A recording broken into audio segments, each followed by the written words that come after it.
Welcome to this week's show of The Next Chapter. I'm Amazon best-selling author Fred Hughes, your host, and here to talk about all things related to books, writing books, publishing books, reading books, and the like. This week's show, later on, Kevin and Kelly Colby. They are the co-owners of Cursed Dragon Ship Publishing. They are going to talk about how they started their publishing house and how they go about doing business as a publisher.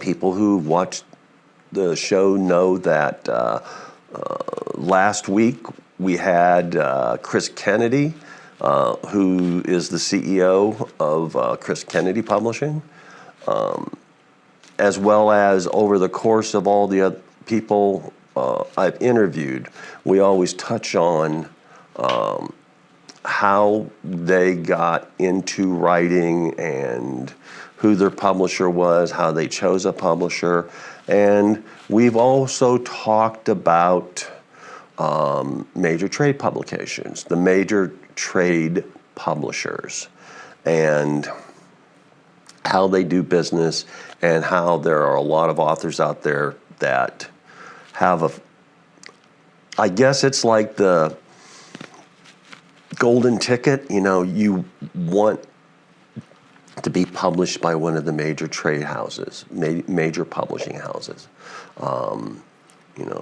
Penguin Random House, Macmillan, Webster,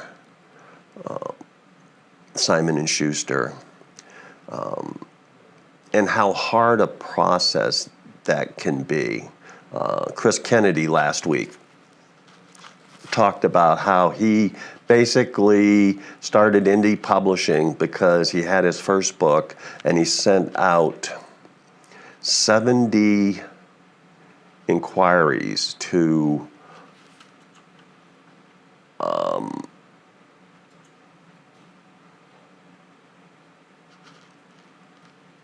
various, not publishers, to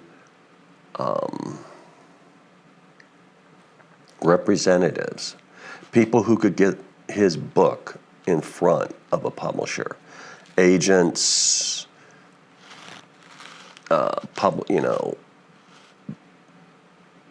ad agencies, whatever, attempting to get his book in front of someone at a publishing house where they might read it. Because I can tell you right now, none of the major publishing houses accept new books off the street. If you go to any of them, and all of them will basically say, we are not accepting new story ideas at this time. So if you're not already publishing with them, they're not going to read anything you send to them. If you already are, then you don't have to send it, to what some of us call the slush pile, hoping that it'll get read. This past month, Ellie Griffin released an interesting book called No One Buys Books.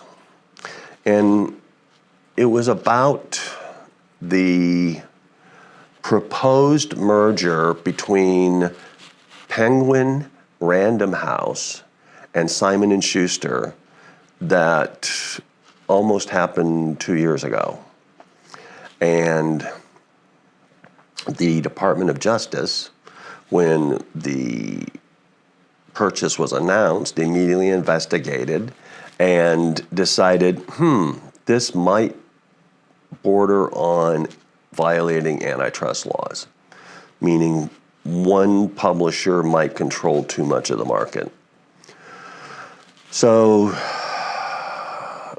the author of the book went through all the transcripts of the data that was submitted, The government ultimately decided that the antitrust judge ultimately decided that it likely did violate antitrust law, and so blocked the merger.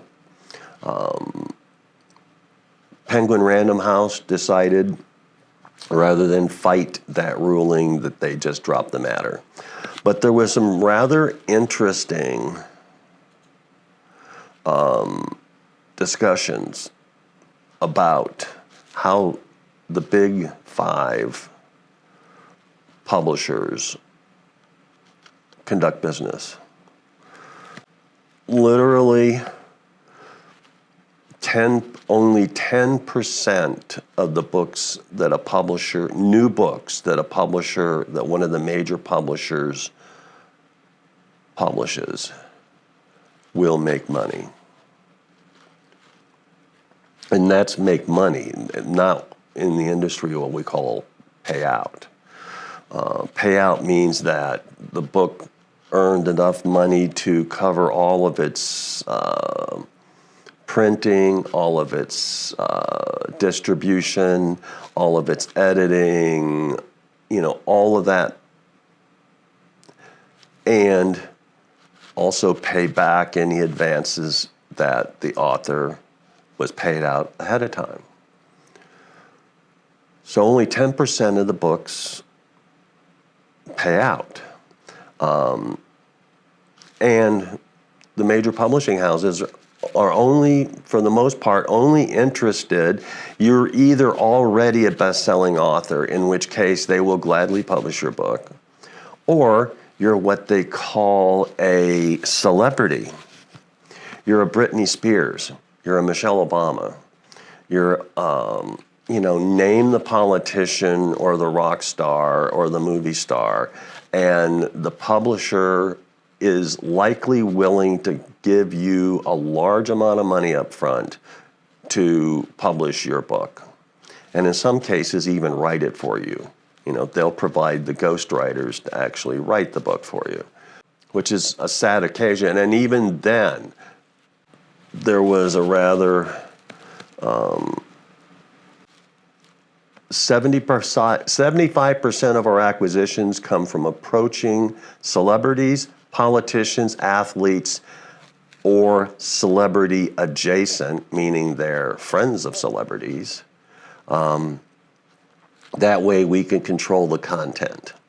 That's what Gallery Book Group published. That's 75% of their new acquisitions. So the other big moneymaker for major trade pubs, believe it or not, it's the reason why if you go into Barnes & Noble, for those of you that still go into brick and mortar stores, and you stroll down and look, I'm a military, I'm a science fiction guy, so I go through and look at what's in the science fiction, and most of the books on the shelves that are coming from the major trade pubs are 20 or 30 years old. Now, they still sell, or they wouldn't be on the shelves. But there was an awful lot of Dune books. There's an awful lot of, all of Brandon Sanderson's stuff. But Heinlein, Asimov, what they call backlist, old author stuff. That's what publishers love. Go into the bookstore and see how many Bibles are on their shelves. And I'm not knocking the Bible. I got several of them on my shelf. But last Barnes & Noble I went into, there were more Bibles on the shelf than there were science fiction books. Now, Barnes & Noble isn't putting books on the shelves that aren't selling. So obviously those books, the Bibles, are still a top seller.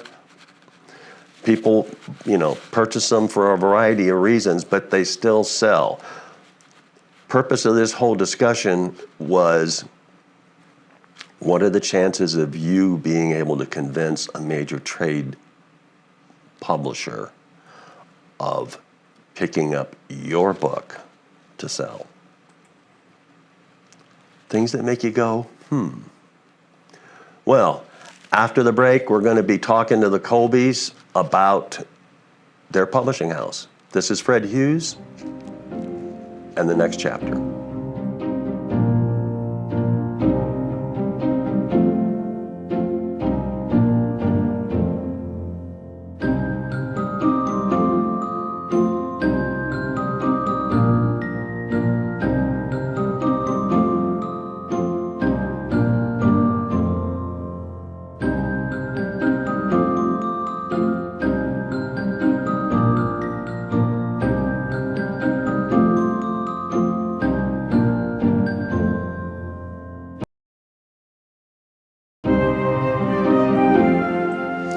And we're back. As promised, this week's guest, Kelly and Kevin Colby. They are the husband and wife team that run Cursed Dragon Ship Publishing. So, without further ado, here are the Colbys. Welcome to the show. I want to thank you for being on. Short sort of story about, I don't want to say my relationship because it makes it sound like makes it sound like we're buxom buddies, but someday. But I first met this couple, at Superstars, and you've heard, anybody that's watched the show has heard me talk about it. And I met them at the first Superstars that I attended 2 years ago, and then we became reacquainted this past year. But one of the things I learned this past year, and both of them went through the same training I did in the Navy. Yes, it was like, nah, right? They were both of you were ROs, right? Reactor operators. Right. Correct. Yep. So I don't necessarily hold that against them, but no, granted, it was well after I went through the Navy nuclear power program. But years. like 20. But they went through Naval Nuclear Power School and were trained to be on how to operate nuclear submarine reactors. My specialty was a little different. I was a knuckle-dragging mechanical operator. But I thought, geez, it's not often that you run across, fellow people who were stupid enough to let the Navy do that to them. So yeah, that's exactly the correct description. Completely agree. Well, I'm trying to keep it clean because I won't say what we commonly used to say when I was in the service. But anyway, so tell the audience about Cursed Dragon Ship Publishing. Well, this is our little project that's totally gotten out of hand. Absolutely. That's what this is. Out of hand. Yeah, completely out of hand. It is it is a publishing, we're a small press, and we work in the traditional method. And we specialize in speculative fiction. So fantasy, horror, and sci-fi. So it's the stuff we love to read. It's the places we knew the fans, so we knew what it is that they would want to see as well. So we figured, well, that's what we should specialize in because that's what we know to do. Mm-hmm. Well, I think you say we operate in the traditional method, and I agree with that in a lot of ways, but we also try to bring a lot of those indie best practices into the traditional space. We're an amalgamation. Absolutely. Well, because it's the little guy, we got to do what the little guy does to get ahead. Mm-hmm. So, but we have to look like the big guy. Right. But not have his overhead. No. Yes. That's exactly. Yep. No, that's exactly it. So we have lots of contractors, so it helps with the overhead. And of course, we all work from home, so that helps too. We do travel a lot, though. Well, you got to. I mean, that was one of the things that various people have been driving home to me that you have to, I mean, even more so for you two as publishers, but you got to you have to be out amongst the fans, the writers, the contractors who might provide a service that you don't have. Yep. Absolutely. To network with them. Kissing hands and shaking babies. Yep. That's company policy. That's company policy. Yeah, kissing hands, shaking babies. Company policy. But but you use the word traditional, and I'm sure some of the people watching don't know what that means. Can you define that? In the simplest terms, that means money flows towards the author. The author doesn't pay us to publish their book. Right. So the author is giving us their time, their energy, their creativity. They meet their deadlines, right? There's lots of things the author has to do, but paying for it, everything that involves the cover and the editing and the marketing and all of that kind of stuff, that we pay for that. Mind you, that the author still needs to market because no one can sell their book better than they can, but we share in that. So that's really what the traditional method is. Money flows towards the author. Right. Okay. That's something else. I'm glad you touched on it, that I want to, that I've been hammering, trying to emphasize to the people who watch the show, to fellow authors who moan and groan about, oh, my book's not selling and this, and, and it's like, well, how much money are you putting into advertising? Well, I don't have a lot of money to put into advertising. And besides, I have to spend that $5, if I spend $5 a day, and then I laugh when they say if I spend $5 a day, but it says you realize you're not reaching anybody at $5 a day. And I won't see the royalties for that money spent for 2 months. And I'm going, okay. I said, sometimes you got to bite the bullet. You have to invest in yourself. Yep. Right. And it's a partnership, right? Well, and it's interesting because, and I'm sure you guys know Bill Webb, and We interviewed him a couple times too. Yep, he was at some Mid-South Con, and KJA was there. Kevin J. Anderson. For those of you out, too, I got you. Yeah. For those of you outside the business, KJA is Kevin J. Anderson, the Kevin J. Anderson of Dune fame. And he was recounting, like, when people come to him, because he owns a small press, and that's the first question he asks them. If when they ask him if he would be interested in taking over their work because they've been dropped by a major trade pub. And he goes, okay, what kind of media presence do you have? What's your Facebook page? Do you have a website? Do you have a mailing list? Do you have a Facebook? Yeah. What are you doing to be out there in front of readers? And to help sell. And they basically say, well, I've never done that. I always let Tor or Penguin or whoever do all that. And he laughed and he says, well, first off, Tor and Penguin and Macmillan and Simon & Schuster, none of those people do that. They don't advertise your books. Nope. They choose one star, and that's the only money they put into it. Yeah. And he said, so if you don't care enough to try to sell your own work, then why should I want to sell your work? Exactly. And if you don't have the money to put into like just advertising, I understand that. But then go to your local events. Like this past weekend was just the indie bookstore events, right? You go out, you go meet your indie bookstores. That doesn't cost you any money, right? You can go get them to carry the books. You can go talk to them about that. You can go to different author events, right? And meet people and have your books out there on the tables to sell them, right? So there's many other things you can do.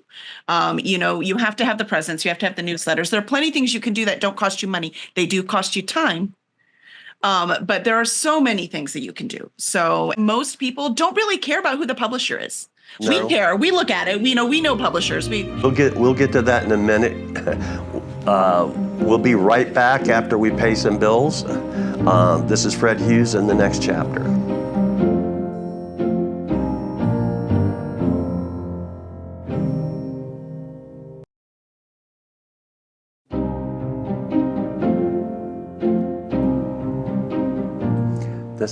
This is Fred Hughes, and this is the next chapter. I'm talking to Kevin and Kelly Colby. I want you to notice, the two of you, that I flipped your names back and forth so that Kevin wouldn't get, upset. Right I when know which side my bread's buttered on. It's all good. okay, so yeah, it's not hard to tell where the brains in the outfit is, but the right when we went into the break, Kelly, you were making a great point about publishers, can't do everything to sell your book. Correct. Yeah, when it comes down to it, when we are looking to, that's the benefit to being the small press. Like the really big presses, they actually sell to bookstores. The small presses, we sell to readers directly. Right. So, and readers don't really care who the publisher is. The readers care who the author is.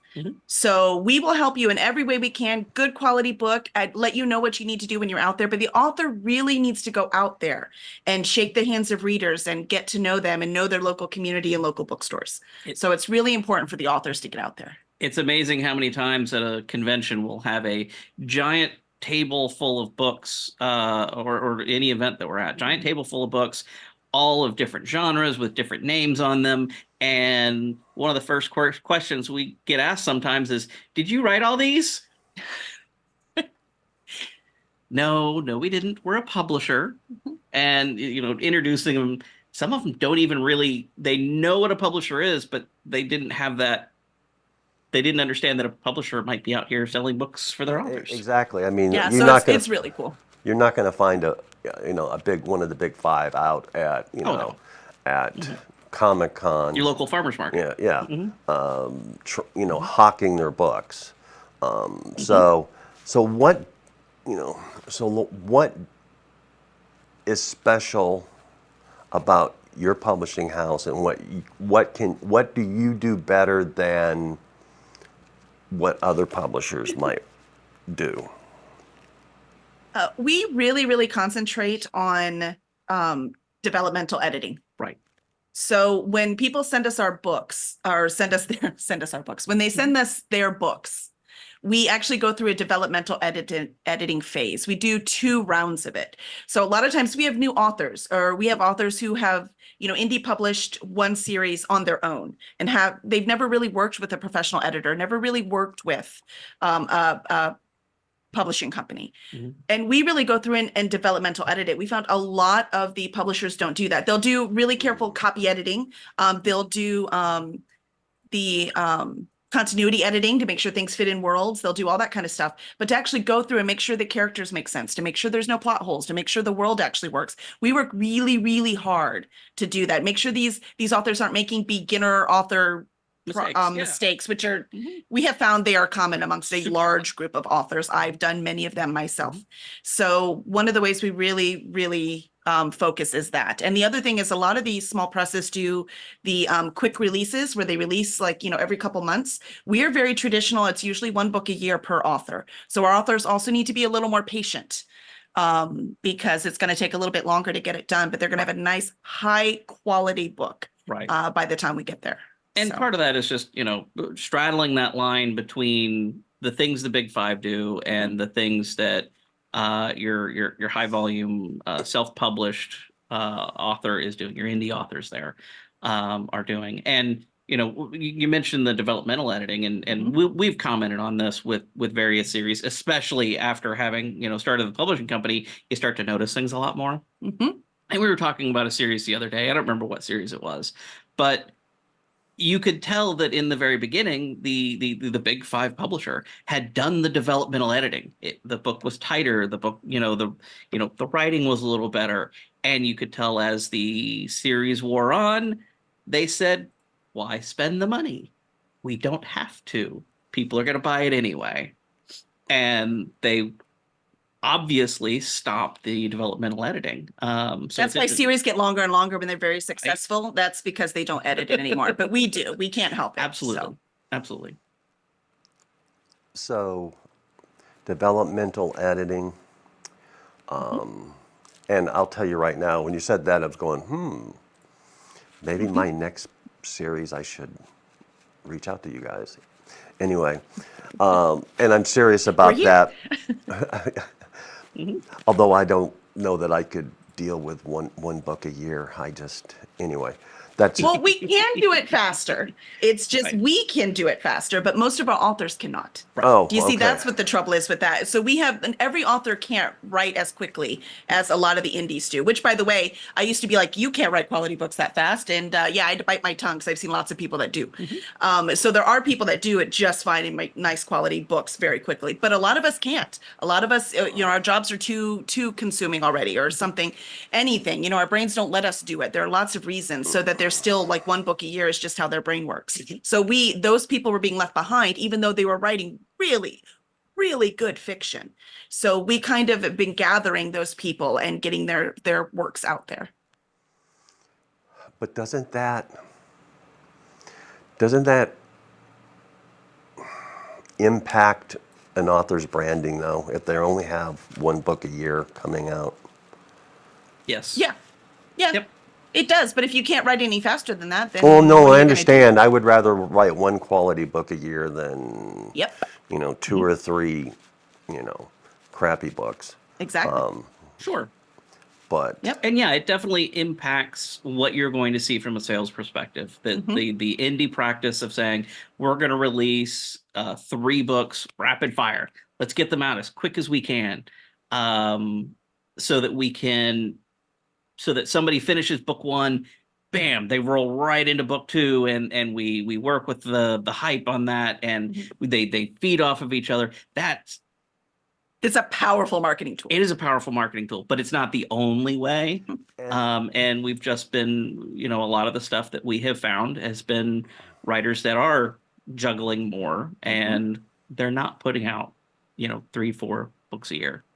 Yeah. Or more. Or more. or more. So this works fine, but what it does mean is we tell them up front too. We're Yeah. probably too honest with our authors that we probably will not make a lot of money until you get book 3 out. Yep. Because that's when we can start really hardcore advertising book 1, right? Yeah, Because if you're in the indie world, book 1's a loss leader.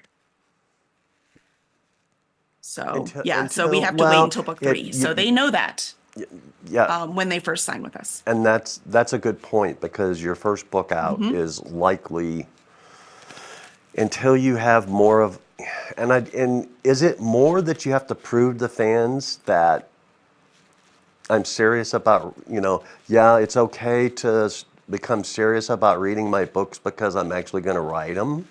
Or is it, oh, the person's actually written 3 quality books. Yeah, he's legit. Sure.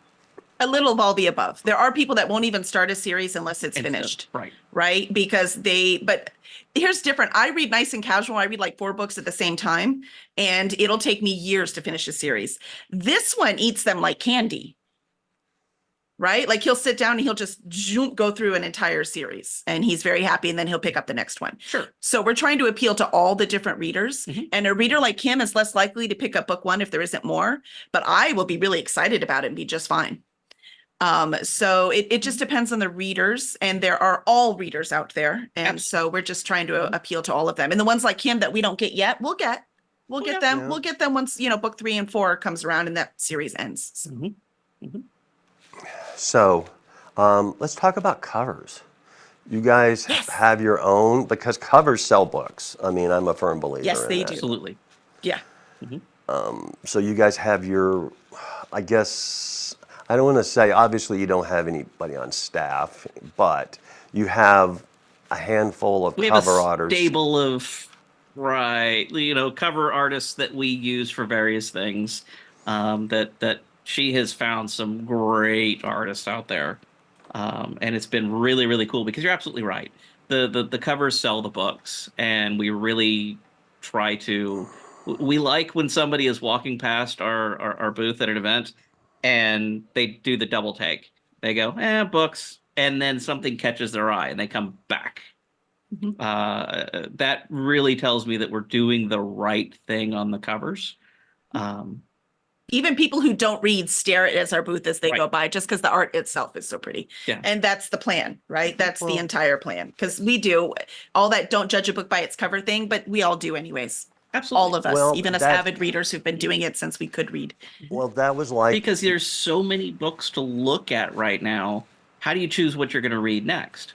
oh yeah, I mean, literally, I'm old enough to remember the days of wandering up and down the bookshelves at Barnes and Noble, and too many to learn. And it would be the cover that caught your eye that you would pick that book up and read the back data, and then it was like, oh, this sounds like an interesting premise. I think I'll. Right. So covers are incredibly important, and using KDP's cover creator doesn't cut it. No. No. No, we never even considered that. It No. wasn't even something in our brain. We didn't consider doing it ourselves either. We're not artists. No. So we didn't consider that either. That never occurred to us either. We always knew we were going to have to pay for high quality covers. When we come back from the break, we're going to talk some more with Kelly and Kevin about publishing. This is Fred Hughes in the next chapter.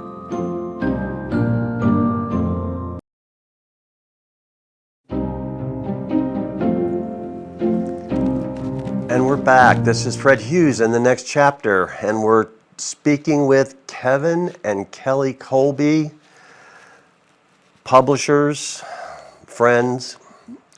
When we went in the break, we were talking about book covers and how important they are. And that sort of segues into another touchy subject in the author world, AI. Look, I have mixed feelings about AI because I don't know that we can avoid it. So we don't use them on our covers. Again, we like cover artists. But I can't see that I would be against them for marketing. I can't say I wouldn't use AI for marketing. I really can't. Have we yet? No, because there's two of us and our acquisitions editor, SG George, who's amazing.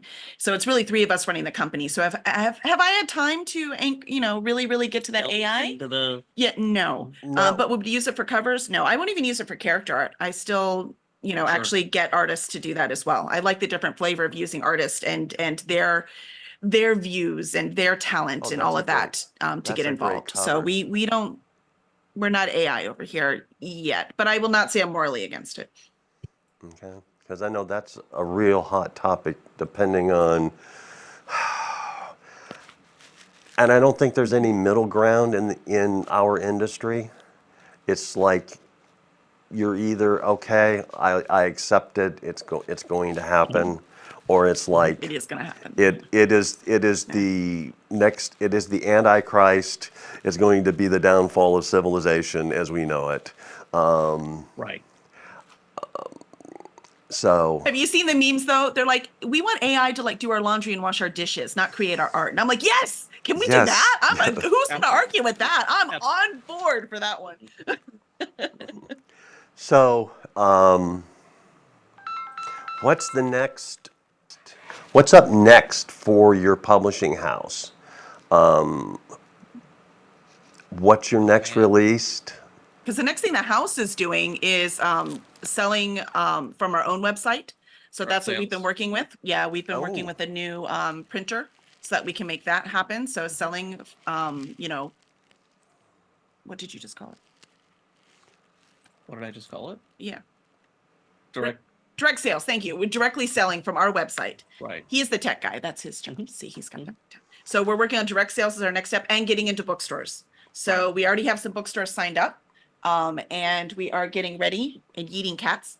And then we are getting ready to get bookstores in our local area. And once we have that down, then we're going to go, everywhere we can drive to, and every con we go to as we're traveling, we'll go see those local bookstores and get our books in there. So those are our two things the company is doing. And then for books, I think we've got Root and Bone. Root and Bone. Looking forward to that one. Spit Talking covers. That one is. Yeah, Root and Bones cover is gorgeous, There and you it is on go. NetGalley right now, and it has like 100 reviews on Goodreads. So it is, it's our big one right now. So it releases in a couple weeks. And the first book in the Misplaced Adventures expansion. So All Hail the Kin. That one is this month as well. So we are very excited about that. I can't say the first book anymore. I mean, that's so exciting. I love saying that. Soon it will be the last book. The first Right? last That'll book. happen eventually. So what is the next con, or where can people find you as far as where are you guys going next? I know you were this past weekend, last couple of weekends, you've been doing things in the Houston area. What's the next major event the two of you are going to? Next major's probably Dallas, right? Well, Looks like- Comicpalooza first. Oh, that's right. Comicpalooza. We'll be at Comicpalooza here in Houston. We've got some other smaller stuff. We've got a Baytown event that we're doing. And we'll be at Comicpalooza. Then we'll be Fan Expo Dallas, and then we roll right into Dragon Con and Multiverse.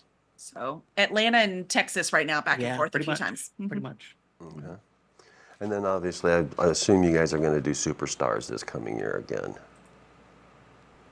We're gonna try. Okay. Because there are a couple other things we want to do in February, and again with the with you know With producing work a lot and of books costs lots of money. So we want to make sure that we are spreading our funds. So again, meeting fans is part of the deal, right? So Right. we will see what happens this year with Superstars. yeah, and that's I mean, the like thing if we about win the lottery, we're definitely going. well, and that's the thing about there's some- Superstars. That's yeah. sort of like that's networking, but you're not going to meet fans there. Readers, You're not going Right. to meet new. You're not going to develop new readers there. So. right? And do we love Superstars? Do we plan on going back? Yes, we do. But we will probably. You'll have to come see us when we're up in. At I was Dallas going to Fan Expo. say when you come to Dallas, and I was on the fence about that, and I decided not to do that this year myself, but maybe next year. Yep.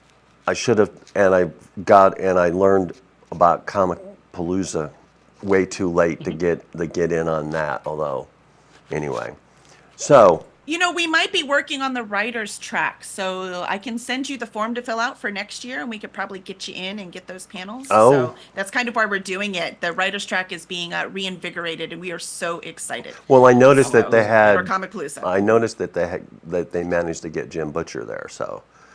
Jim Birch and Martha Wells. And So nothing. So yeah, I mean that's always why an author, and I have some success, but anyway.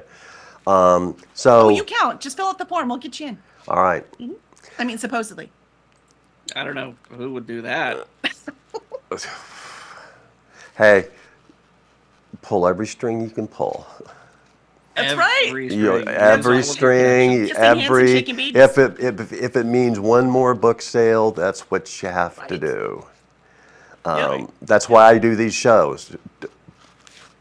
It gets my name out and stuff, and it also gets my friends' names out, so they can push 100%. their projects.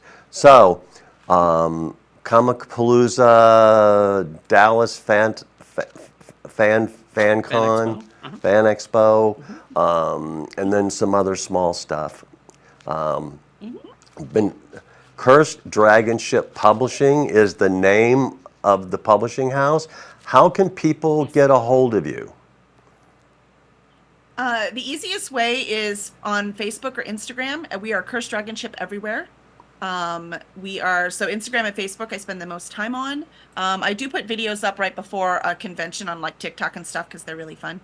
And then for however long that lasts. Right. And then our newsletter. The best way to find out where we're going and what's going on is our newsletter. And if you go to curseddragonship.com, a little pop-up will come up. You'll get a free book for joining the newsletter.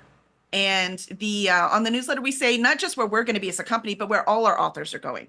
So that'll all be in there. And then we'll let you know when, our free giveaways, what books coming out, what our cover. We always do cover reveals because they're so much fun. Oh, yeah. So whatever cover reveals come out and all of that kind of stuff.